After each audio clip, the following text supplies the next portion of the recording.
Hare Krishna. So మనము నిన్న వరకు అనిరుద్ధుడు మరియు ఉష యొక్క కలయిక ఎలా జరిగింది అనేటువంటి విషయాన్ని చూసాము.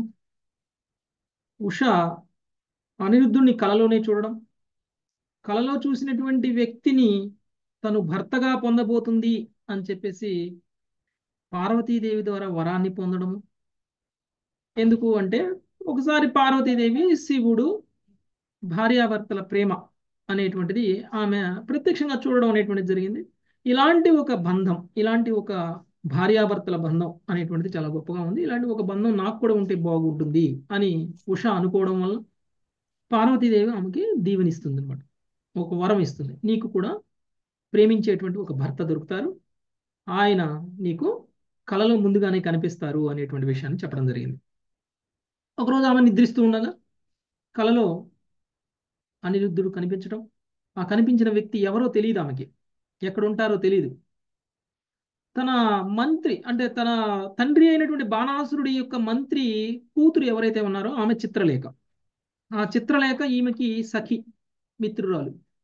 ఆమెని పిలవడం, ఆమెకి చెప్పటం, ఆమె వర్ణించటం, ఆ తర్వాత ఆమె అందరు గొప్ప అందగాళ్ళని, గొప్ప గొప్ప రాజులని, యాదవులని అందరి చిత్రాలు కూడా ఆమె గీయడం అనేటువంటి జరిగింది, ఆమె చిత్రలేఖ కాబట్టి. అయితే అందులో కృష్ణుడిది బలరాముడిది కూడా చిత్రం గీయడం జరిగింది.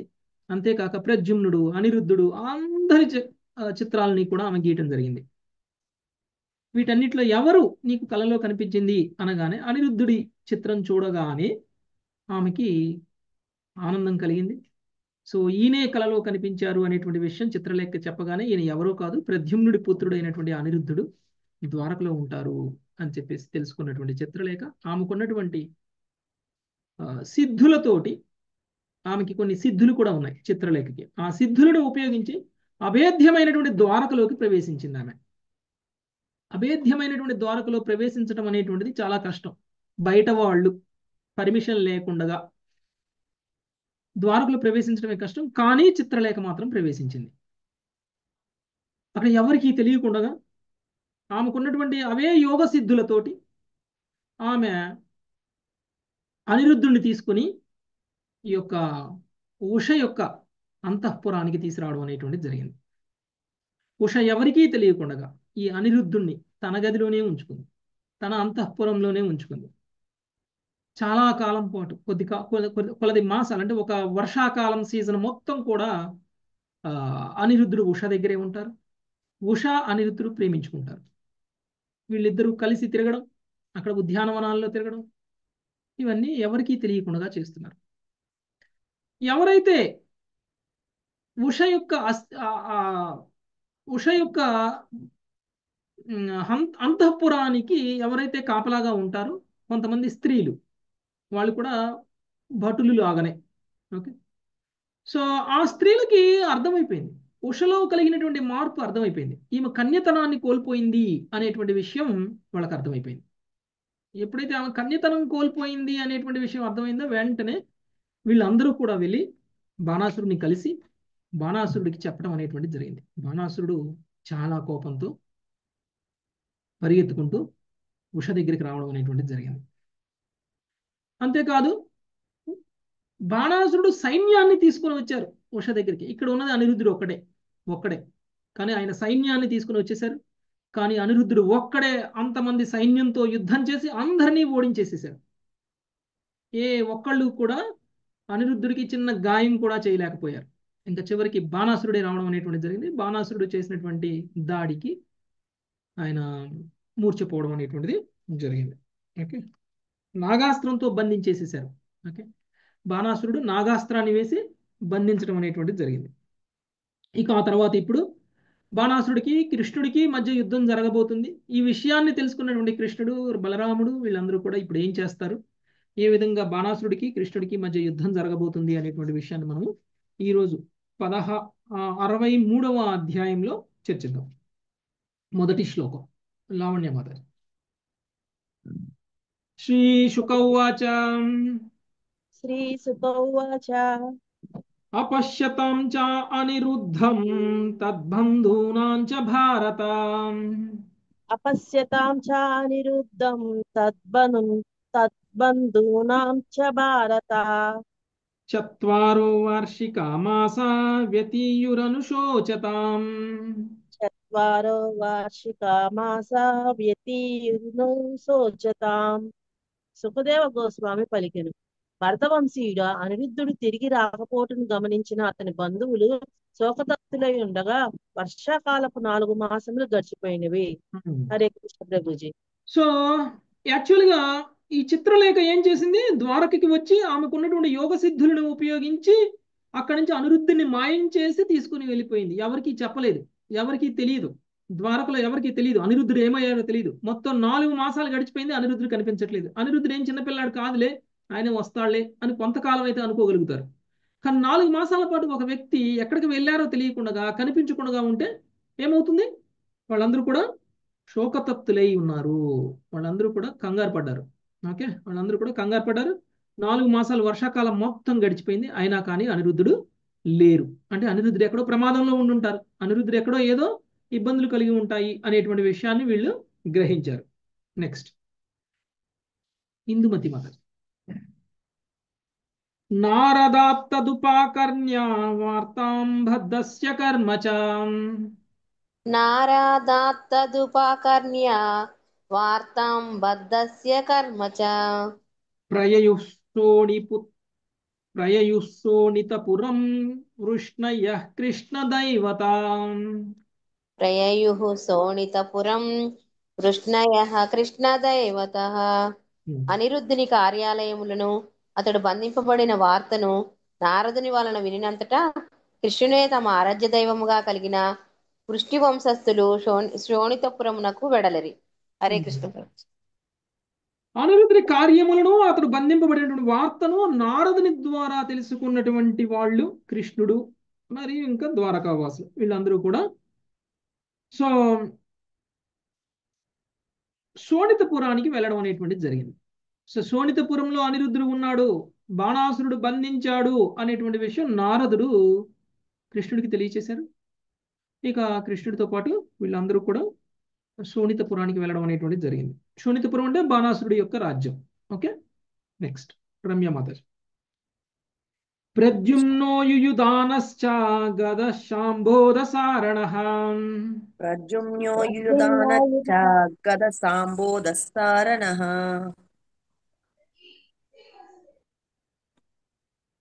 నందోపనంద భద్రాధ్యా రామకృష్ణానువర్తినః. నందోపనంద భద్రాధ్యా రామకృష్ణానువర్తినః. అక్షౌహిణీభిర్ద్వాదశభిః సమేత సర్వతో దిశం. అక్షౌహిణీభిర్ద్వాదశభిః సమేతా సార్వతో దిశం. రురుదు రురుదుర్భాణ నగరం సమంతాత్ సాత్వతర్షభాం.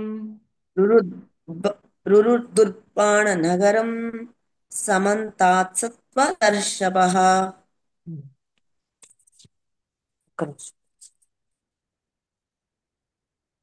బలరామకృష్ణులు ముందు నడవగా ప్రద్యుమ్నుడు, సాత్యకి, గదుడు, సాంబుడు, సారణుడు, నందుడు, ఉపనందుడు, భద్రుడు మున్నగు సాత్వత వంశ ప్రముఖులు 12 అక్షౌహిణుల సేనను తీసుకొని బాణుని నగరమునకు పూర్తిగా చుట్టుముట్టిరి.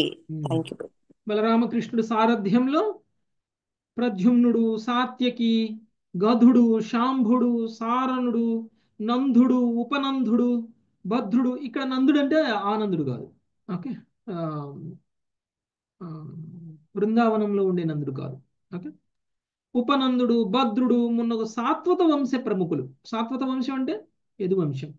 ఓకే, యదువంశంలో ఉన్నటువంటి వీరులందరూ కలిసి మొత్తం 12 అక్షోహిణుల సైన్యాన్ని తీసుకొని బాణుడి యొక్క అంటే బాణాసురుడి యొక్క నగరాన్ని పూర్తిగా చుట్టముట్టడం అనేటువంటిది జరిగింది. నెక్స్ట్ 5వ శ్లోకం. సునీత హరిబాబు మాత. భజ్యమాన పురోధ్యాన ప్రాకారాట్టాల గోపురం. సునీత హరిబాబు మాతాజీ. నరసింహారావు ప్రభుజీ.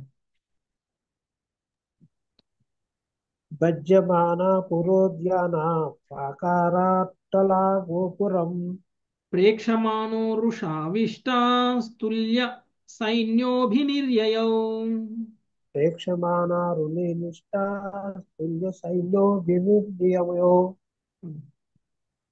తన పుర ఉద్యానవనములను ప్రాకారములను రుజులను గోపురములను వారు ధ్వంసము చేయుటను కాంచి క్రోధపూర్ణుడైన బాణాసురుడు సమానమైన సైన్యముతో వారిని ఎదుర్కొనుటకు బయటకు వచ్చెను. హరే కృష్ణ ప్రభు. ఈయన 12 అక్షోహిణుల సైన్యం తీసుకుని అక్కడ ఉన్నటువంటి ఉద్యానవనాలని, అక్కడ ఉన్నటువంటి కోట గోడల్ని, అక్కడ ఉన్నటువంటి ప్రాకారాలని అన్నిటినీ కూడా వాళ్ళు ధ్వంసం చేస్తూ ఉన్నారు. ఓకే, ఎక్కడున్నాడో తెలియదు కదా. సో ఈ నగరంలో ఉన్నారు అనేటువంటి విషయం అయితే తెలుసు, శోణితపురం. అందుకని అదంతా కూడా ధ్వంసం చేస్తున్నారు. ఇది తెలుసుకున్నటువంటి బాణాసురుడు సమానమైనటువంటి బలగాన్ని తీసుకుని వచ్చారు. అంటే ఎంత బలగాన్ని అయితే కృష్ణుడు తీసుకుని వచ్చారో, బలరాముడు తీసుకుని వచ్చారంటే 12 అక్షోహిణుల సైన్యం. 12 అక్షోహిణుల సైన్యాన్ని తీసుకుని బాణాసురుడు కూడా ఎదురు వచ్చాడు పోరాడటానికి. నెక్స్ట్ 6వ శ్లోకం సునీత కంఠమని అనమాట. బాణార్థే భగవాన్ రుద్ర ససుత ప్రమథైర్వృతః. బాణార్థే భగవాన్ రుద్రః ససుతః ప్రమథైర్వృతః. ఆరుహ్య నంది వృషభం యుయుధే రామకృష్ణయో. ఆరుహ్య నంది వృషభం యుయుధే రామకృష్ణయో. భావము పరమశివుడు తన పుత్రుడకు కార్తికేయునితోనూ ప్రమథ గణములతోనూ కూడినవాడే నంది వాహనమును అధిరోహించి బాణుని పక్షమున బలరామకృష్ణులతో పోరాడుటకు వచ్చెను. భాష్యము.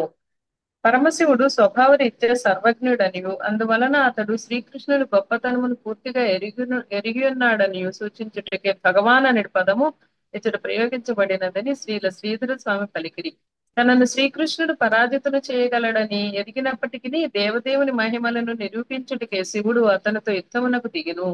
2 కారణముల చేత శివుడు యుద్ధరంగమును ప్రవేశించినని శ్రీల విశ్వనాథ చక్రవర్తి ఠాకూర్లు పలికిరి. 1 శ్రీకృష్ణుని ఆనందోత్సవములను వృద్ధి చేయుట, 2 శ్రీకృష్ణ భగవానుడు మానవుని వలె వర్తించుతున్నప్పటికీ శ్రీరామచంద్రుని వంటి అవతారముల కన్నను ఉన్నతుడని నిరూపించుట. శ్రీకృష్ణుని అంతరంగిక శక్తి అయిన యోగమాయ బ్రహ్మను విమోహితుని చేసిన చందమున శివుని కూడా మోహమునకు గురి చేసినదని ఆయన ఇంకను పలికిరి. ఈ వాక్యమును సమర్థించుటకు ఆయన భక్తి రసామృత సింధువు నుండి బ్రహ్మ రుద్రాది మోహనం అనేది పద సమూహమును ఉదహరించిరి. భగవల్లీలల కొరకు చక్కని ఏర్పాట్లను కావించుట యోగమాయ కార్యమే కదా. ఈ విధంగా శివుడు దేవదేవుడు కృష్ణుడితో పోరాడుటకు పరమోత్సాహమును పొందెను. హరే కృష్ణ ప్రభుజీ, ధన్యవాదాలు. ఓకే, సో ఆల్రెడీ మనకు తెలుసు బాణాసురుడికి వరం ఉంది, స్వయంగా శివుడే ఆయన్ని రక్షిస్తారు. సో ఇది శివుడిని ప్రసన్నం చేసుకున్నటువంటి బాణాసురుడికి శివుడి ద్వారా పొందినటువంటి వరం. పైగా తనకున్నటువంటి 1000 బాహువుల్ని తను చూసుకొని మదంతో తన శివుడినే ఛాలెంజ్ చేశాడు. ఎందుకు? నువ్వు నాకైతే శక్తి ఇచ్చావు, ఈ శక్తిని ఎవరి మీద ప్రయోగించాలి? ఎవరు కూడా నన్ను చూసి ధైర్యం చేసి నా దగ్గరకు వచ్చి నాతో యుద్ధం చేయడానికే సిద్ధపడట్లేదు. నాకున్నటువంటి ఈ 1000 చేతులు నాకు భారం అయిపోతున్నాయి యుద్ధం చేయకపోయేసరికి. ఎవరు చేస్తారు? నువ్వు చేస్తావా యుద్ధం అని అడిగారు. అప్పుడు శివుడు ఏమన్నాడు? నాతో సమానమైనటువంటి శక్తి సామర్థ్యాలు కలిగినటువంటి వ్యక్తితోటి నువ్వు యుద్ధం చేస్తావు, అలాంటి పరిస్థితి ఏర్పడుతుంది, అప్పుడు నీ గర్వం అణుగుతుంది అనేటువంటి విషయాన్ని చెప్పారు. ఆ సందర్భము ఇప్పుడు ఏర్పడింది. ఇదంతా కూడా భగవంతుడి యొక్క లీల. ఈ యొక్క లీలని మొత్తం ఎవరు మేనేజ్ చేస్తారు, ఎవరు ఆర్గనైజ్ చేస్తారు, ఎవరు ఈ లీలని ఇలా జరిగేలా చేస్తారు? కృష్ణ పరమాత్మ. యోగమాయ ప్రభావం. యోగమాయ సహాయంతో కృష్ణుడు తన లీలలను చేస్తారు. ఈ భౌతిక విశ్వంలో కృష్ణుడు చేసేటువంటి ప్రతి లీల కూడా యోగమాయ సహాయంతో చేస్తారు. ఈ విషయాలన్నీ కూడా శివుడికి జ్ఞానం ఉంది. శివుడు చాలా గొప్ప జ్ఞాని. ఆయనకి త్రికాలదర్శి. 3 కాలాలలో అంటే భూత భవిష్యత్ వర్తమానాలలో తను జరగబోయేటువంటి విషయాలన్నిటి మీద కూడా అవగాహన ఉన్నటువంటి వ్యక్తి ఆయన. పైగా ఇంత శక్తి సామర్థ్యాలుండి ఇంత జ్ఞానం ఉన్నటువంటి వ్యక్తి అయినా కానీ కృష్ణుడు ఎవరు, కృష్ణుడు గొప్పతనం ఏమిటి అనేటువంటి విషయంలో పూర్తి అవగాహన ఉంది. అంటే ఒక శుద్ధ భక్తుడు ఎంత వినయంగా ఉండాలో అంత వినయంగా శివుడు ఉంటారు. తనకున్నటువంటి శక్తి సామర్థ్యాలను చూసుకొని, తనకున్నటువంటి జ్ఞానాన్ని చూసుకొని తన గర్వితుడు ఎప్పుడూ కాలేదు. చాలా వినయాన్ని ప్రదర్శించేటువంటి వ్యక్తి శివుడు. మీరు చూస్తే దక్ష యజ్ఞంలో కూడా దక్షుడు ఎంత, శివుడు ఎంత. శివుడు ముందు దక్షుడు ఎంత. దక్షుడు అనరాని మాటలు అన్నా కానీ శివుడు ఏమైనా మాట్లాడాడా? ఒక్క మాట అయినా? అదే మామూలు మనలాంటి వాళ్ళైతే దక్షుడు అన్న మాటలో 1% మాటలు మనల్ని అంటే మనం ఎలా రియాక్ట్ అవుతాం? దక్షుడు ఎన్ని మాటలు అన్నాడో అన్ని అనవసరంలా, ఒక్క మాట చాలు. ఒక్క మాటకి మనం ఎంత రియాక్ట్ అయిపోతాం? ఉం? దక్షుడు యుద్ధాలే జరుగుతాయి ప్రొఫెసర్, యుద్ధాలే జరిగాయి. యుద్ధాలే జరుగుతాయి. కానీ శివుడు ఒక్క మాట కూడా మాట్లాడలేదు. కానీ శివుడు ఫాలోవర్స్ అయినటువంటి వాళ్ళకి కోపాలు వచ్చాయి, కానీ శివుడికి కోపం రాలేదు. మీరు అక్కడ అర్థం చేసుకోండి. శివుడిని ఎవరైతే పూజిస్తారో, శివుడిని ఎవరైతే ఫాలో అవుతారో వాళ్ళకి కోపం వచ్చింది, కానీ శివుడికి కోపం రాల.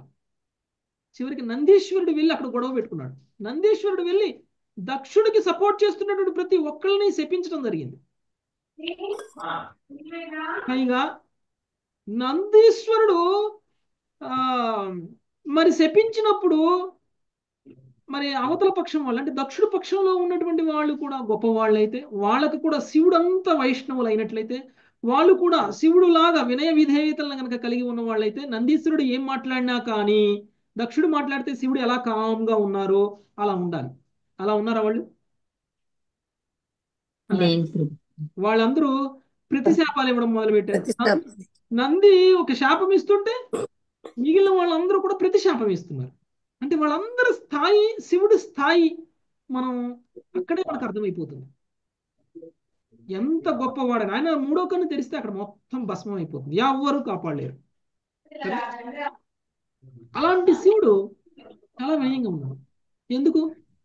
ఆయన చాలా గొప్ప భక్తుడు కాబట్టి, చాలా గొప్ప భక్తుడు కాబట్టి. పైగా అంత జరిగినా కానీ ఎవరిని ఏమీ దూషించకుండా ఇక్కడ విష్ణు భగవానుడికి జరుగుతున్నటువంటి యజ్ఞంలో జరగకూడనటువంటి అపరాధాలన్నీ జరుగుతున్నాయి. ఇలాంటి అపరాధాలన్నింటినీ జరుగుతూ ఉంటే విష్ణు భగవానుని ప్రసన్నం చేయాలి అనుకున్నటువంటి యజ్ఞంలో జరిగేటువంటి ఈ అపరాధాలను చూస్తూ ఒక వైష్ణవుడు నిలబడి ఉండడు. ఏం చేశాడు ఆయన? ఇది విష్ణువుని ప్రసన్నం చేసుకునేటువంటి ప్రదేశం కాదు అని ఎప్పుడైతే తెలుసుకున్నాడో అప్పుడు ఆ ప్రదేశం నుంచి ఆయన వెళ్ళిపోయారు. ఏమీ మాట్లాడలేదు. ఇది విష్ణువుకి ప్రసన్నతను చేకూర్చడానికి అనువైనటువంటి ప్రదేశం కాదు అని అనుకున్నారు. శివుడు అక్కడి నుంచి వెళ్ళిపోయారు. ఇప్పుడు అర్థమైందా శివుడి యొక్క గొప్పతనం ఏంటో, శివుడి యొక్క సహనం ఏంటో? శివుడిని రుద్రుడు అని అంటాం. శివుడిని కోపాన్ని ప్రదర్శించేటువంటి వ్యక్తిగానే మనకు తెలుసు. కానీ ఒక పరమ వైష్ణవుడిగా ఆయన యొక్క స్వభావం మనకి ఈ దక్ష యజ్ఞంలో కనిపిస్తుంది. అంటే భగవంతుడికి ఉండాల్సినటువంటి ప్రతి క్వాలిటీ శివుల్లో ఉంది. ఒక భక్తుడు శుద్ధ భక్తుడైనప్పుడు భగవంతుడిలో ఉండాల్సినటువంటి ప్రతి క్వాలిటీ, ప్రతి లక్షణం ఆ భక్తుల్లో ఉంటుంది.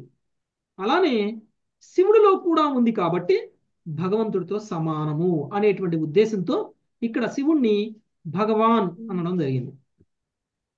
ఈయన భగవాన్ అన్నారు కదా అని చెప్పేసి శివుడు నేను కృష్ణుడి కంటే గొప్పవాణ్ణి అనేటువంటి స్థాయిలో ఆయన ఏం ఆలోచనలు లేవు. చూసేటువంటి వాళ్ళకి, వినేటువంటి వాళ్ళకి మాత్రమే ఆ మిస్అండర్స్టాండింగ్. ఓకే, ఒక గురువుని మనము భగవంతుడిగా పూజిస్తాం. గురువుని భగవంతుడిగా పూజిస్తాము అనేటువంటిది అది మనము గురువుకి ఇచ్చేటువంటి విలువ. కానీ గురువు, నా శిష్యులందరూ నన్ను భగవంతుడిగా భావిస్తున్నారు కాబట్టి నేను భగవంతుణ్ణి, నన్ను భగవంతుడిగానే పూజించండి అని డిమాండ్ చేస్తారా? చెయ్యరు. గురువు యొక్క భావన ఎలా ఉంటుంది? గురువు యొక్క భావన, నేను భగవంతుడి యొక్క సేవకుణ్ణి కాబట్టి నేను ఈ పూజలు అందుకోవడానికి అర్హుణ్ణయ్యాను. నాకు ఇచ్చేటువంటి ఈ గౌరవం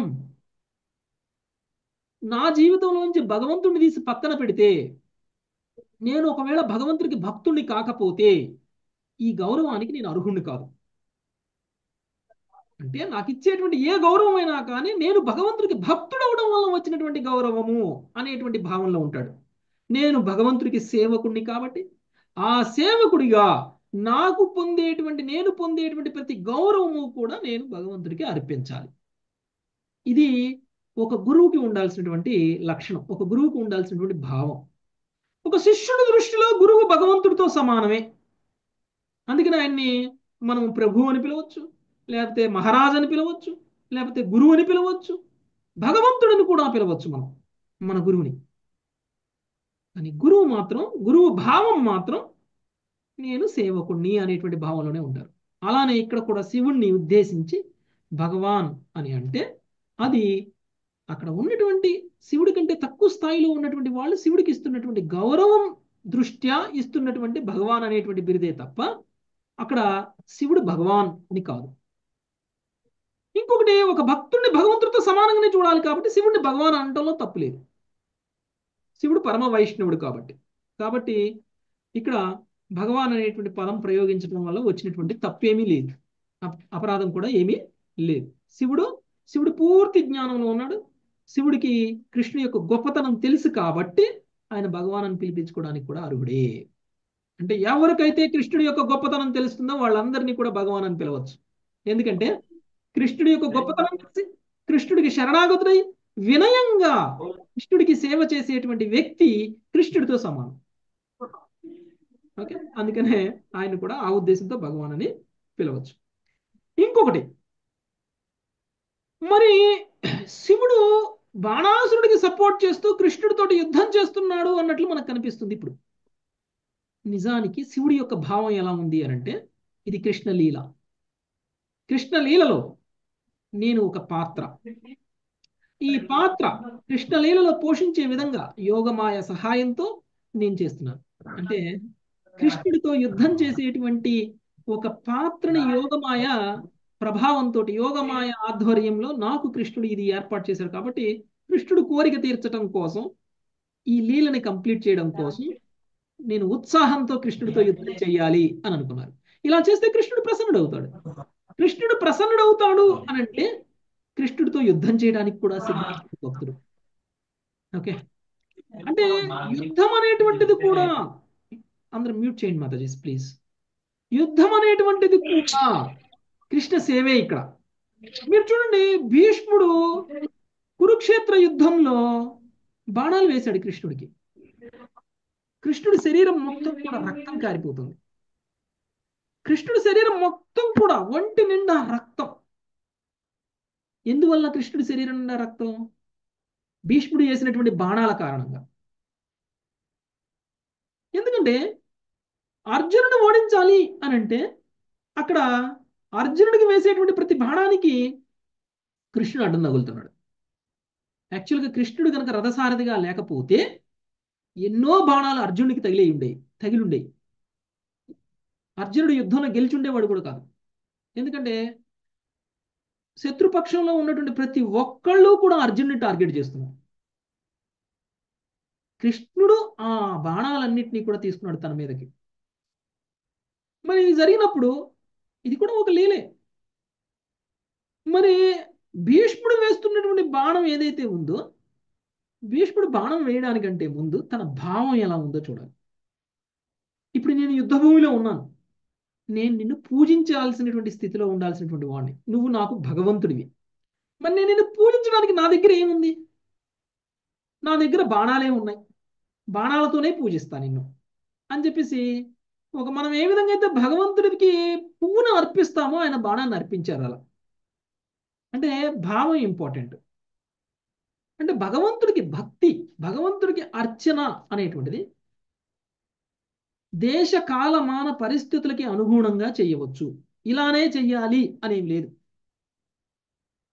ఫలానా ప్రదేశంలో ఫలానా ఏర్పాట్లు మాత్రమే ఉంటే ఆ ఫలానా ఏర్పాట్లకు తగిన విధంగానే ఆ పరిస్థితులకి అనుగుణంగా అక్కడ సిచ్యువేషన్కి అనుగుణంగా మనము భగవంతుడికి భక్తి చేయొచ్చు. సో ఇందులో ప్రత్యేకించి గొప్పగా రూల్స్ ఏ ఉండవు. ఇప్పుడు నాకు పువ్వులు దొరకట్లేదు, కానీ భగవంతుడికి అర్చన చెయ్యాలి. అక్కడ ఉన్నటువంటి పరిస్థితుల్లో ఏది దొరుకుతుందో దానిని ఉపయోగించే భగవంతుడికి అర్చన చేయాలి. అంతేకాని పువ్వులు అర్చన చేసినటువంటి వాడే గొప్పవాడు, పువ్వులు లేకుండా అర్చన చేసినటువంటి వాడు గొప్పవాడు కాదు అని కాదు. అందుకనే భక్తి అనేటువంటిది దేశ కాలమాన పరిస్థితులను బట్టి మారుతూ ఉండొచ్చు. మనకు అన్ని అవకాశాలు ఉన్నా కానీ మనం ఆ అవకాశాలను ఉపయోగించుకోకుండా నా పరిస్థితి ఇదేలే అని చెప్పేసి మనం ఇలానే అంటే తక్కువలో తక్కువగా మనము భక్తి సాధన చేయాల్సినటువంటి అవసరం లేదు. అలా చేస్తే మనల్ని మనం మోసం చేసుకున్నట్టు, మనం కృష్ణుడిని మోసం చేస్తున్నట్టు.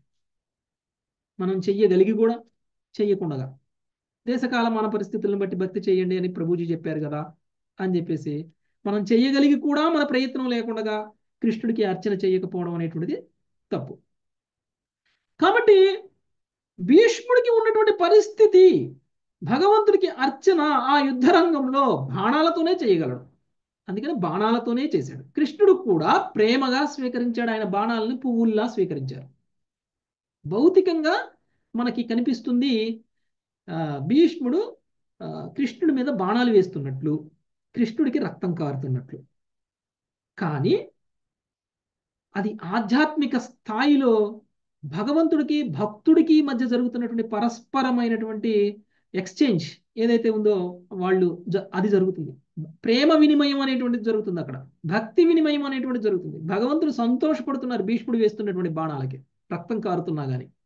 ఓకే, అంటే ఇక్కడ కూడా ఒకవేళ శివుడు కృష్ణుడితో యుద్ధం చేస్తే అదే స్థాయిలో జరుగుతున్నటువంటి యుద్ధం. శివుడికి కృష్ణుడికి మధ్య శత్రుత్వంతో జరుగుతున్నటువంటి యుద్ధం కాదు. శివుడు భక్తితో కృష్ణుడి లీలలో భాగంగా కృష్ణుడి మీద యుద్ధం చేయబోతున్నాడు.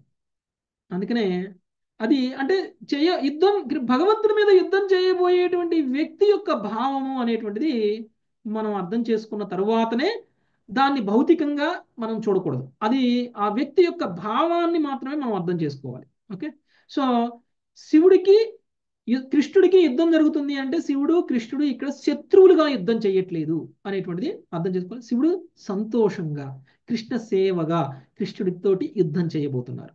ఓకే, అర్థమైందా? నెక్స్ట్ 7వ శ్లోకం. సునీత హరిబాబు మాతాజీ. హరే కృష్ణ ప్రభుజీ. ఆసీత్ సుతుములం యుద్ధం అద్భుతం రోమహర్షణం. ఆసీత్ సుతుములం యుద్ధ సముద్భవం రోమహర్షణం. కృష్ణ శంకరయో రాజన్ ప్రద్యుమ్న గుహయోరపి. కృష్ణ శంకరో రాజన్ ప్రద్యుమ్న గృహయోరపి.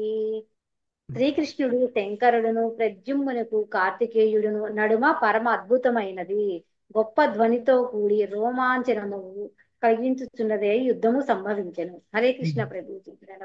సో శివుడు ఎవరి వైపైతే యుద్ధం చేస్తున్నారో శివుడి పుత్రుడైనటువంటి కార్తికేయుడు కూడా వాళ్ళ వైపే యుద్ధం చేస్తాడు కదా, వాళ్ళ పక్షంలోనే ఉంటాడు. ఎందుకంటే శివుడి సపోర్టర్స్ అందరూ కూడా శివుడు బాణాసురుడికి సపోర్ట్ చేస్తున్నారు కాబట్టి కార్తికేయుడు కూడా బాణాసురుడికే సపోర్ట్ చేస్తాడు. కార్తికేయుడికి ప్రద్యుమ్నుడికి కృష్ణుడికి బాణాసురుడికి మధ్య యుద్ధం జరుగుతుంది. అంటే సమజోడీలు యుద్ధం చేయడం అనేటువంటి జరుగుతుంది ధర్మయుద్ధంలో.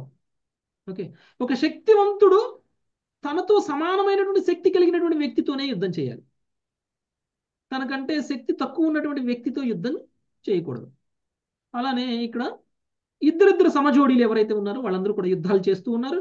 అది చాలా ఎలా ఉందంటే రోమాంచితమైనటువంటి యుద్ధం అనేటువంటిది అక్కడ సంభవించింది. చూసేటువంటి వాళ్ళకి వినేటువంటి వాళ్ళకి అది రోమాంచితాన్ని కలిగిస్తుంది అనమాట.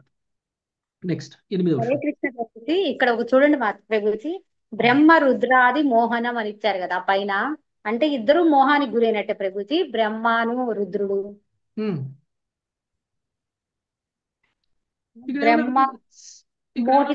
బ్రహ్మను విమోహితులు చేసిన చందమును శివుని కూడా మోహమునకు గురి చేసినదని ఆయన ఇంకనూ పలికిరి. అంటే ఇక్కడ మోహం ఏంటంటే యోగమాయ యొక్క మోహం. ఓకే, సో యోగమాయ ప్రభావంలో ఉన్నారు కాబట్టి వాళ్ళు కృష్ణుడితోటి యుద్ధం చేస్తున్నారు ఇప్పుడు. ఓకే, భగవన్ లీలల కొరకు చక్కని ఏర్పాట్లను కావించడం యోగమాయ యొక్క కార్యమే కదా. అదేవిధంగా శివుడు దేవదేవుడు శ్రీకృష్ణుడితో పోరాడుటకు పరమోత్సాహమును పొందెను. అంటే ఈ ఉత్సాహం ఏదైతే ఉందో శివుడు కృష్ణుడితోటి యుద్ధం చేయాలి అనేటువంటి ఉత్సాహం అది యోగమాయ యొక్క ప్రభావం వల్ల జరుగుతుంది అని అర్థం. ఓకే, నెక్స్ట్ భక్తుల మీదనే ఉంటుంది యోగమాయ ప్రభావం, అభక్తుల మీద ఉండదు. ఓకే, 8వ శ్లోకం. రంగదేవి మాత.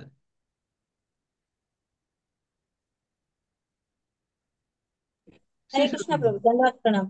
ఓకే, నెక్స్ట్ శ్లోకం మీరు చదవండి మాతాజీ. శేషరత్నం అంటే మాతాజీ. ప్రభుజీ ఇక్కడ మిగిలిన ఒక్క నిమిషం ప్రభుజీ. బ్రహ్మరుద్రాది మోహన్ అంటే బ్రహ్మగారు అప్పుడు అదే వాళ్ళను దాచిపెట్టి చేసింది, అది అదే కూడా మాతాజీ బ్రహ్మ విమోహన లీల. అదే కదా. ఇక్కడ కూడా రుద్రుడు ఇలా ఇక్కడ అవుతున్నారు. రుద్రుడి మోహం ఇలా. బాగుంది. అది లీలే, ఇది లీలే. ఓకే, అది యోగమాయ ప్రభావంతోనే జరిగింది, ఇది యోగమాయ ప్రభావంలోనే జరిగింది. అదే అక్కడ చెప్తున్నా. కూడా మోహాన్ని తొలగిస్తారు, ఇక్కడ కూడా మోహాన్ని తొలగిస్తారు. అదే అదే. ఓకే, శేషరత్నం మాతాజీ. మిగిలిన వాళ్ళు మ్యూట్ చేయండి మాతాజీ. మిగిలిన వాళ్ళు మ్యూట్ చేయండి. సునీత హరిబాబు మాతాజీ మీరు మ్యూట్ చేయాలి. రంగదేవి మాతాజీ మీరు మ్యూట్ చేయాలి. నెక్స్ట్ 8వ శ్లోకం. కుంభాండకూపకర్ణాభ్యాం ఫలేనా సహ సంయుగః కుంభాండకూపకర్ణాభ్యాం బలేన సహ సంయుగః సాంభస్యాభాణపుత్రేణ బాణేన సహ సాత్యకే. సాంబస్య బాణపుత్రేణ బాణేన సహ సాత్వకే. కుంభాండ కోపకర్ణాభ్యం కుంభాండ కోపకర్ణులకు బలేన సహ బలరాములతో సంయుగ, ఇది అక్కర్లేదు కదండి. హరే కృష్ణ ప్రభుజీ. కుంభాండ కోపకర్ణులతో బలరాముడు యుద్ధము చేయగా సాంబుడు బాణ సుతునితో సాత్వికి బాణుతోనూ పోరాడిరి. హరే కృష్ణ ప్రభుజీ. కుంభాండ కూపకర్ణులతో బలరాముడు యుద్ధం చేయగా శాంబుడు బాణసుతునితోటి. అంటే శాంబుడు అంటే ఎవరు? జాంబవతి కొడుకు. జాంబవతి పుత్రుడైనటువంటి శాంబుడు బాణాసురుడి యొక్క పుత్రుడితో యుద్ధం చేస్తున్నాడు. సాత్వికి బాణుడితోనూ పోరాడేది. బాణుడు అనేటువంటి ఆయన ఇంకొక ఆయన. ఓకే, సో కుంభాండ కూపకర్ణునితో అంటే బాణుడు అనే ఈ బాణుడు కూడా బహుశా బాణాసురుడి యొక్క పుత్రులు ఒకళ్ళు కావచ్చు. ఓకే, నెక్స్ట్ 9వ శ్లోకం. లతా మాతాజీ. హరే కృష్ణ ప్రభు. బ్రహ్మాదయ సురాధీశ మునయ సిద్ధచారణం బ్రహ్మాదయ సురాధీశా మునయః సిద్ధచారణః గంధర్వాప్సరసో యక్ష విమానైర్ధష్టుమాగయన్. గంధర్వాప్సరసో యక్ష విమానైర్ద్రష్టు మాగమన్. బ్రహ్మాది దేవతలు, సిద్ధులు, చారుణులు, మునులు, గంధర్వులు, అప్సరసలు, యక్షులు దాన్ని తిలకించుటకు తమ విమానములలో వచ్చింది. Hare Krishna Prabhuji. Thank you Prabhu. Okay, ఈ మహాయుద్ధం అది కృష్ణ లీల, యోగమాయ ప్రభావంలో జరుగుతున్నటువంటి ఈ లీల ఏదైతే ఉందో ఈ లీలల్ని చూడడానికి దేవతలు సైతం వచ్చారు.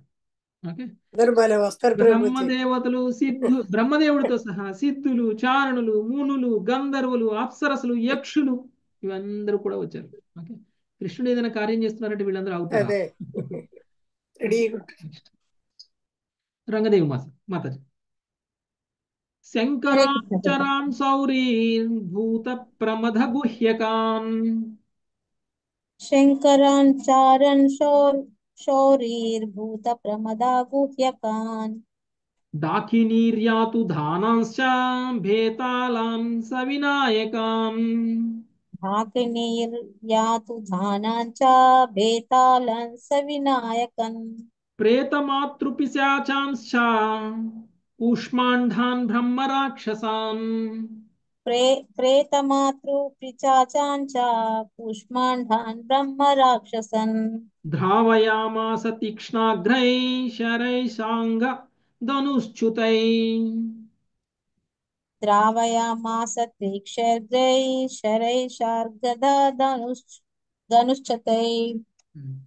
శార్గజ ధనస్సు నుండి విడువబడిన తీక్షణమైన బాణములతో శ్రీకృష్ణుడు శంకరాచార్యుల అనుచరులైన భూతములను, ప్రమదులను, గుహ్యకులను, డాకినీలను, యాతుధానులను, బేతాళులను, వినాయకులను, ప్రేతములను, మాత్రకలను, పిశాచములను, కూష్మాండములను, బ్రహ్మరాక్షసులను తరిమివేసెను.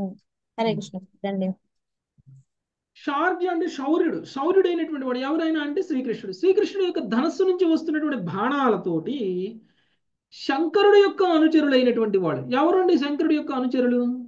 భూతాలు, పిశాచాలు, గణాలు ఎవరైతే ఉన్నారో వీళ్ళందరూ గణాలు అనమాట.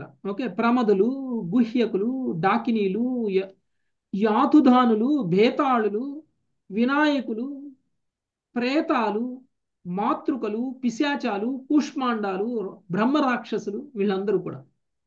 ఓకే, వీళ్ళందరినీ పారదోలడం మన వల్ల అవుతుందా? చాలా కష్టం. ఓకే, వీళ్ళందరూ కూడా శివుడి యొక్క గణం. వీళ్ళందరినీ కూడా ఆయన పారద్రోలడం అనేటువంటిది జరిగింది ఆయన యొక్క బాణాలతోటి, కృష్ణుడి యొక్క బాణాలతోటి. నెక్స్ట్ 12వ శ్లోకం రామారావు ప్రభుజీ. హరే కృష్ణ ప్రభుజీ. హరే పృథగ్విదాని కృష్ణ. ప్రాయుక్తాం పినక్యస్త్రాణి సాంగిణే కృతజ్ఞాని ప్రాయుక్త విజ్ఞాకష్టాని సాంజదే ప్రత్యస్త్రై శమయామాస శాగ్యపాణిరవిస్మితః. ప్రత్యశ్రైశ్రమయామాస చారణ్యపాణితవిస్మిత.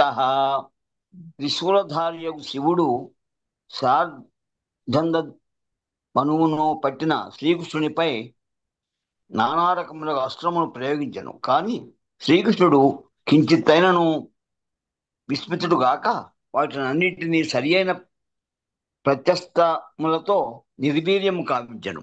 హరే కృష్ణ ప్రభుజీ. శాంగధనువును పట్టినటువంటి శ్రీకృష్ణుడి మీద శివుడు, అంటే త్రిశూలధారి అయినటువంటి శివుడు, అంటే ఇక్కడ యుద్ధం జరుగుతుంది కాబట్టి ఎవరు ఏ అస్త్రాలను పట్టుకున్నారు అనేటువంటి మాట వస్తుంది అన్నమాట. త్రిశూలాన్ని పట్టుకున్నటువంటి శివుడు శాంగధనస్సును పట్టుకున్నటువంటి శ్రీకృష్ణుడి మీద నానా రకాలైనటువంటి అస్త్రాలను ప్రయోగించారు. కానీ కృష్ణుడు కొంచెం కూడా విస్మృతుడు కాకుండా వాటన్నిటినీ సరి అయినటువంటి ప్రతి అస్త్రములతో నిర్వీర్యము కావించను. అంటే ఆయన వేసినటువంటి ప్రతి అస్త్రానికి ఆ అస్త్రాన్ని ఎదుర్కోగలిగినటువంటి ఇంకొక అస్త్రాన్ని కృష్ణుడు సంధించడం, దానికి శక్తి సామర్థ్యాలని సమానంగా ఉన్నటువంటి అస్త్రాలను వేయడం, అవతల అస్త్రాలను నిర్వీర్యం చేయడం, ఇది జరిగిందన్నమాట. అంటే మనిషి మీద మనిషి వేసుకోవడం కాదు బాణం. ఓకే, యుద్ధం చేయడం అంటే ఒక మనిషి మీద, ఒక వ్యక్తి మీద ఇంకో అంటే శత్రుపక్షం వ్యక్తి బాణం వేసి వాళ్ళని చంపేయడం కాదు. శత్రుపక్షం వ్యక్తికి ఉన్నటువంటి శక్తి సామర్థ్యాలకి అనుగుణంగా బాణాలు వేస్తే ఆ బాణాలను నిర్వీర్యం చేయడం యుద్ధం, ఇక్కడ జరుగుతున్నటువంటి యుద్ధం. ఓకే, కృష్ణుడు చాలా ఈజీగా శివుడు వేసినటువంటి ప్రతి బాణాన్ని కూడా నిర్వీర్యం చేయడం అనేటువంటిది జరిగింది. నెక్స్ట్ 14వ శ్లోకం మంజులత మాతని. హరే హరే కృష్ణ కృష్ణ ప్రభుజీ. ప్రభుజీ. హరే కృష్ణ ప్రభుజీ. ఉమ్, చిన్న సందేహం ప్రభుజీ. చెప్పండి మాత. ప్రభుజీ మరి మరి భీష్ముల వారు శివుడు కృష్ణుడి మీద అలా వేసి రక్తసిక్తం చేశారండి ప్రభుజీ ఎలా వేసారు బాణాలు. చెప్పాను కదా. సో చెప్పండి. కృష్ణుడేం బాణాలు పట్టుకోలేదు కదా. అర్జునుడికి వేస్తున్నటువంటి బాణాల్లో చాలా బాణాలు కృష్ణుడికి తగులుతాయి. అర్జునుడు దాన్ని ప్రత్యేకంగా వేయలేదా ప్రభుజీ, దాన్ని నిర్వీర్యం వేసినా తగులుతాయి, వేసినా తగులుతాయి. మరి భీష్ముడు అంతకంటే గొప్పవాడు కదా, అర్జునుడి కంటే గొప్పవాడు కదా. గొప్ప యోధుడు కదా భీష్ముడు. భీష్ముడు అర్జునుడి కంటే సమానమైన శక్తి సామర్థ్యాలు కలిగిన వాడు కాదు. భీష్ముడు అర్జునుడి కంటే చాలా ఎక్కువ శక్తి సామర్థ్యాలు కలిగిన. మరి అప్పుడు చేయకూడదు కదా ప్రభుజీ, అర్జునుడితో యుద్ధం చేయకూడదు కదా ప్రభుజీ, అప్పుడు అంత యోధుడితో చేయాలి కదా. చేయకూడదంటే ఇప్పుడు అర్జునుడు యాక్సెప్ట్ చేస్తే చేయొచ్చు. అర్జునుడు అంగీకరించారు కదా చేయడానికి. అర్జునుడు ఛాలెంజ్ తీసుకున్నారు, తీసుకోకపోతే చేయకూడదు, తీసుకున్నారు. ఓకే, నేనే భీష్ముడితో పోరాడాలి అని కూడా అన్నారు అర్జునుడు. కృష్ణుడి నిర్ణయం కూడా, అంటే భీష్ముడు ఏదైనా బాణం వేస్తే అది కృష్ణుడికి తగిలితే దాన్ని పువ్వు వేసినట్టు వేశారనమాట ఆయన. నేను పువ్వు వేస్తున్నాను బాణం రూపంలో అని వేశారు. కృష్ణుడికి బాణం తగిలినా కానీ పువ్వును స్వీకరించినట్టు స్వీకరించారు. రక్తం వచ్చింది కదా, రక్తం వస్తుంది, భౌతికం, అది భౌతికంగా కనిపిస్తుంది రక్తం వస్తున్నట్టు, కానీ ఆయన పువ్వు తగిలింది ఆయనకి. ఓకే, ఆధ్యాత్మిక స్థాయిలో చూడాలి వాళ్ళ బంధాన్ని. ఓకే, భౌతిక స్థాయిలో కాదు. ఓకే, నెక్స్ట్ 13వ శ్లోకం. హరే కృష్ణ ప్రభుజీ. బ్రహ్మాస్త్రస్య చ బ్రహ్మాస్త్రం వాయువ్యస్య చ పార్వతం. బ్రహ్మాస్త్రస్య చ బ్రహ్మాస్త్రం వాయవ్యస్య చ పార్వతం. ఆగ్నేయస్య చ పార్జన్యం నైజం పాశుపతస్య చ. ఆగ్నేయస్య చ పార్జన్యం నైజం పాశుపతస్య చ. బ్రహ్మాస్త్రమును వేరొక బ్రహ్మాస్త్రముతో, వాయవ్యాస్త్రమును పర్వతాస్త్రముతో, ఆగ్నేయాస్త్రమును పర్జన్యాస్త్రముతో, పాశుపతాస్త్రమును తన నారాయణాస్త్రముతో శ్రీకృష్ణుడు ఎదుర్కొనెను. ఏ అస్త్రం వేస్తే ఏ అస్త్రాన్ని ఏ అస్త్రంతో ఎదుర్కోవచ్చు అనేటువంటి దానితోటి కృష్ణుడి దగ్గర అన్ని అస్త్రాలు ఉన్నాయన్నమాట. శివుడి దగ్గర ఉన్నటువంటి అస్త్రాల కంటే శక్తి సామర్థ్యాలు కలిగినటువంటి అస్త్రాలన్నీ కూడా ఉన్నాయి. శివుడు యొక్క అస్త్రం ఏమిటండి? పాశుపతాస్త్రం కదా. పాశుపతాస్త్రాన్ని ఎదుర్కోగలిగినటువంటి అస్త్రం ఏమిటి అంటే నారాయణాస్త్రం. ఓకే. బ్రహ్మాస్త్రాన్ని బ్రహ్మాస్త్రమే ఎదుర్కోగలదు, ఇంకొక అస్త్రం ఎదుర్కోలేదు. కాబట్టి శివుడు బ్రహ్మాస్త్రం వేస్తే కృష్ణుడు కూడా బ్రహ్మాస్త్రమే వేశాడు. తర్వాత వాయువ్యాస్త్రం వేస్తే పర్వతాస్త్రంతో, ఆగ్నేయాస్త్రం వేస్తే పర్జన్యాస్త్రంతో ఎదుర్కోవడం అనేటువంటిది జరిగింది. నెక్స్ట్ 14వ శ్లోకం. సుజాత మాతాజీ. మోహయిత్వా తు గిరిశం బృంభణాస్త్రేణ బృంభితం మోహితాతో గిరీశం జృంభణాస్త్రేణ జృంభితం బాణస్య పృతనాం సౌరీర్జఘానాసిఘ దేశుభిః బాణస్య పృతనాం శౌర్యాం జనాసికదేశుభిః.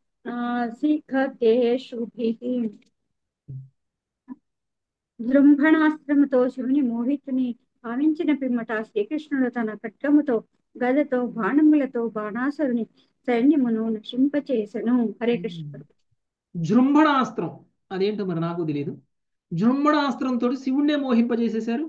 ఆ తర్వాత శివుడి నుంచి కొంచెం గ్యాప్ తీసుకొని బాణాసురుడి యొక్క సైన్యం కూడా నశింపచేయడం అనేటువంటిది జరిగింది కృష్ణుడు. నెక్స్ట్ 15వ శ్లోకం. సర్వరాజ్యమాత.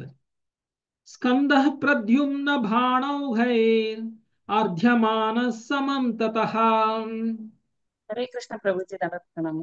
స్కందః ప్రద్యుమ్న బాణైః దధ్యమానః సమం తతః.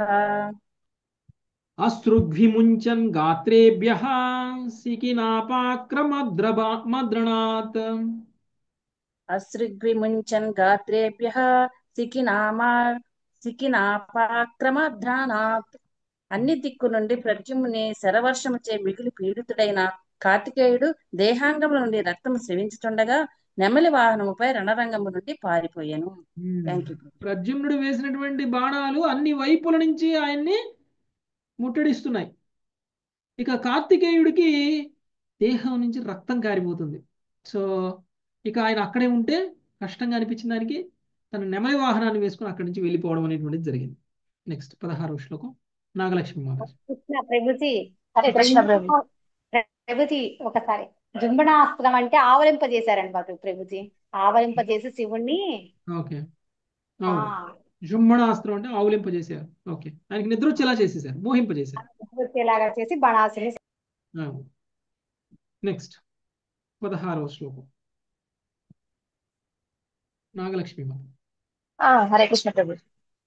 కుంభాండకూపకర్ణస్య పేతుతుర్ముషలార్ధితో కుంభాండకూపకర్ణశ్చ పేతతుర్ముషలార్జితో దుద్రుపుస్తధనీకాని హతనాథాని సర్వతః.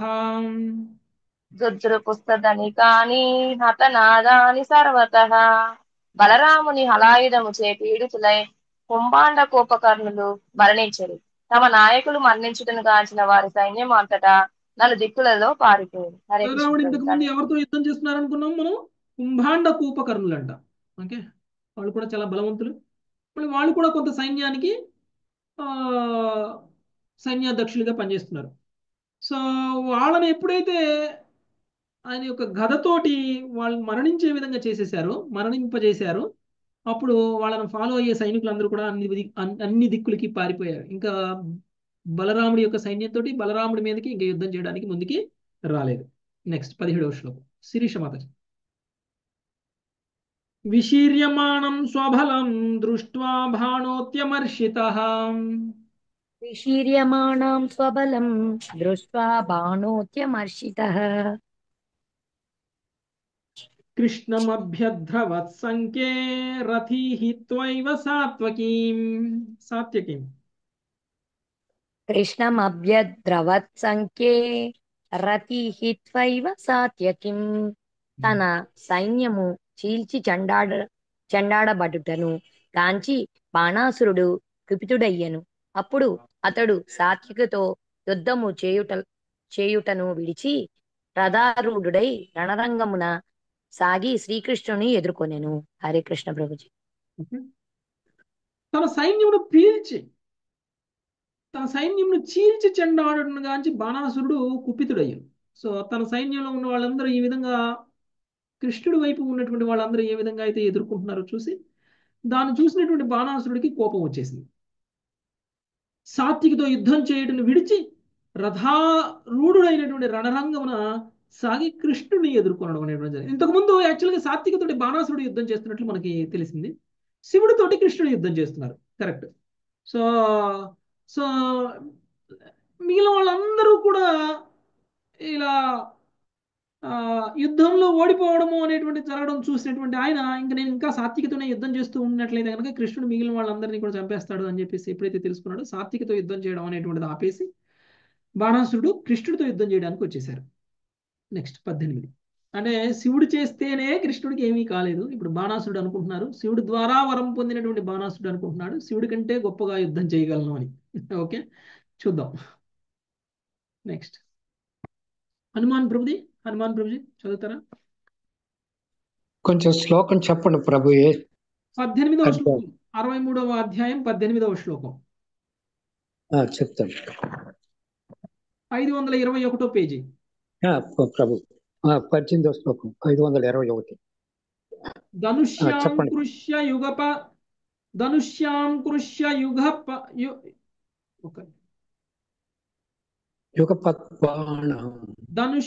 కృష్య యుగపద్బాణః పంచశతాని వై.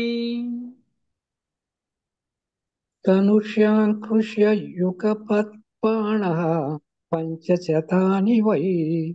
ఏకైకస్మిన్ సౌరౌద్ధ్వౌ ద్వౌ సంధదే రణధుర్మదః. ఏకైకస్మిన్ శరౌద్ధ్వౌ ద్వౌ సంధతే రణదుర్మదః. భావం: రణ దుర్మదుడైన బాణుడు ఏకకాలమున 500 ధనుస్సులను ఎక్కుపెట్టి ఒక్కొక్క దాని యందు 2 బాణములను సంధించాను. హరే కృష్ణ ప్రభు. దండవత్ ప్రణామం. బాణాసురుడికి కోపం కలిగింది. 500 బాణాలను ఒక్కసారి పట్టుకున్నారు. ఆయనకి 1000 చేతులు ఉన్నాయి కదండి, ఎందుకు 500 బాణాలే పట్టుకున్నారు?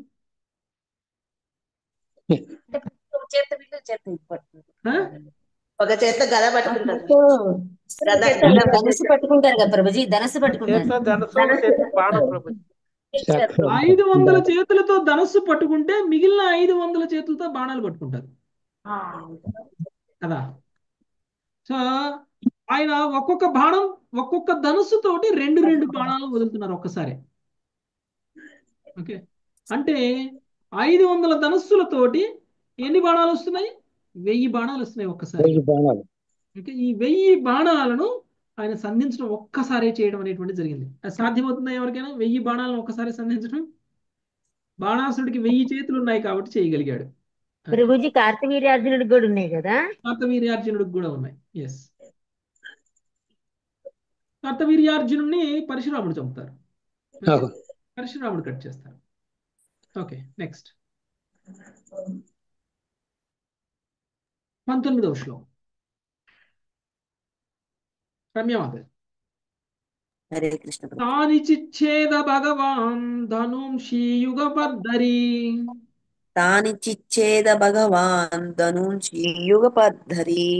సారథిం రథమాశ్వాంశ్చ హత్వా శంఖమపూరయత్.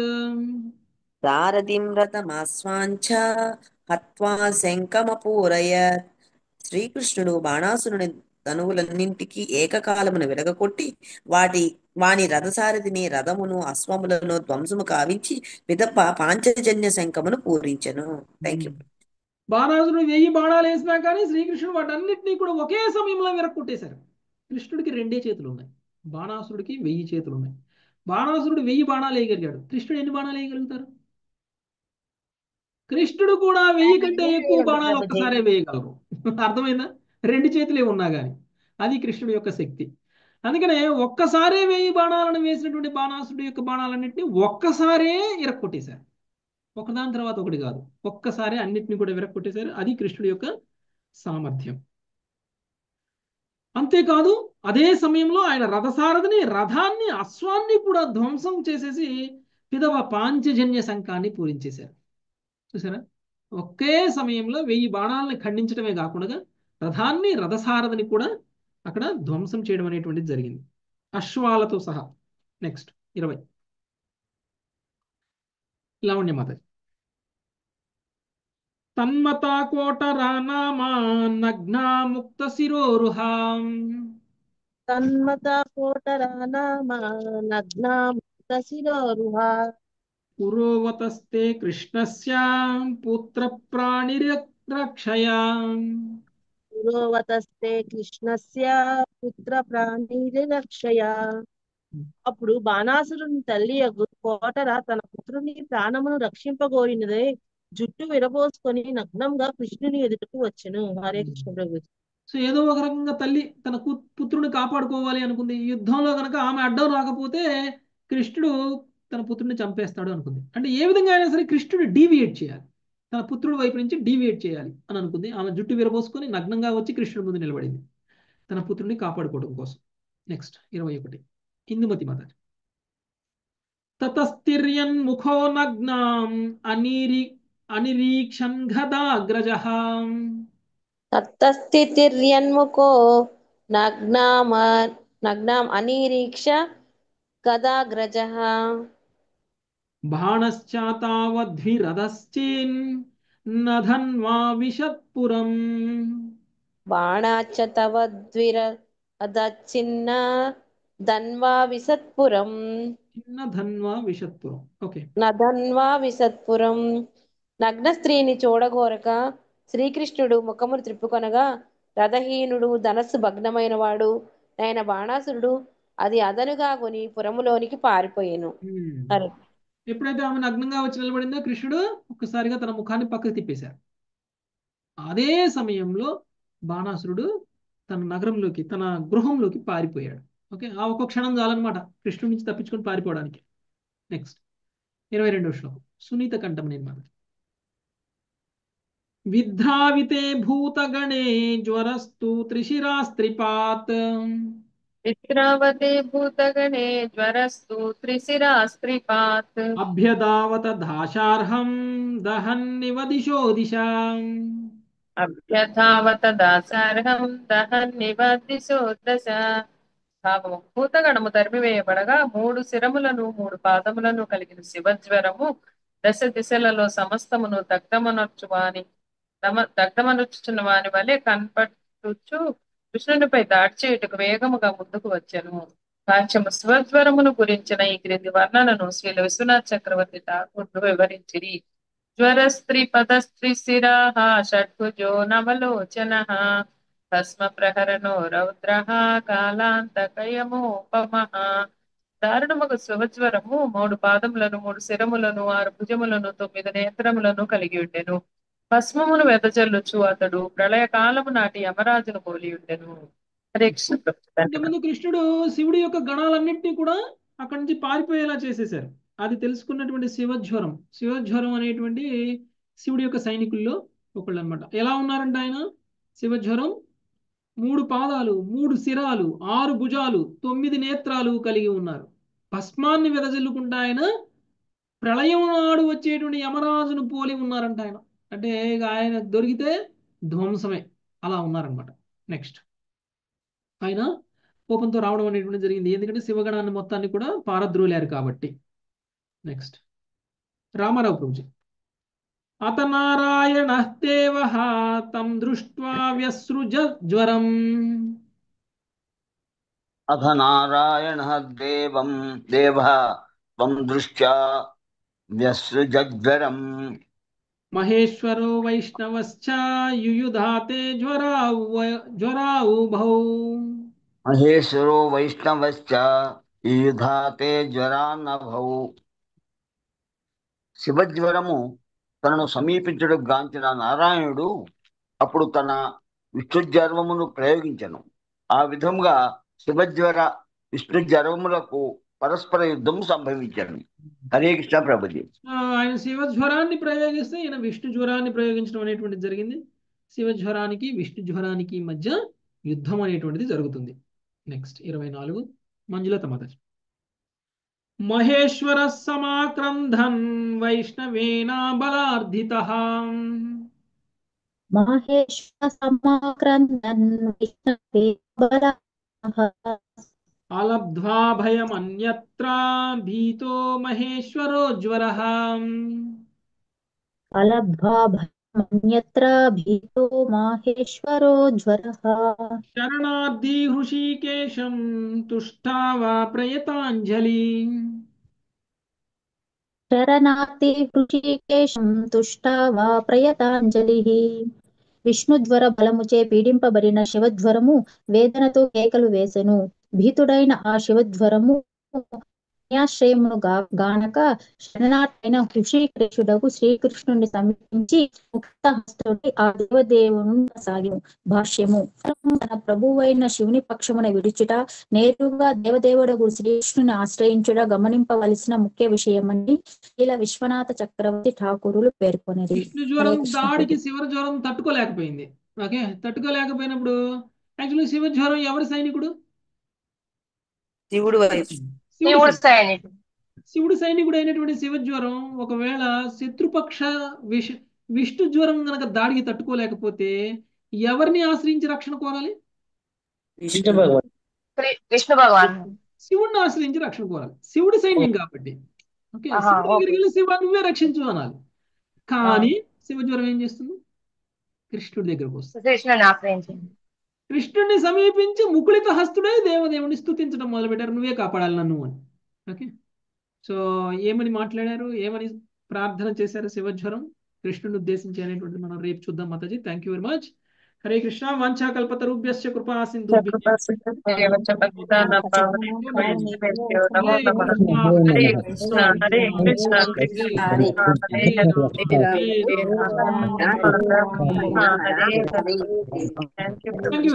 దండవత్ ప్రణాం ప్రభుజీ.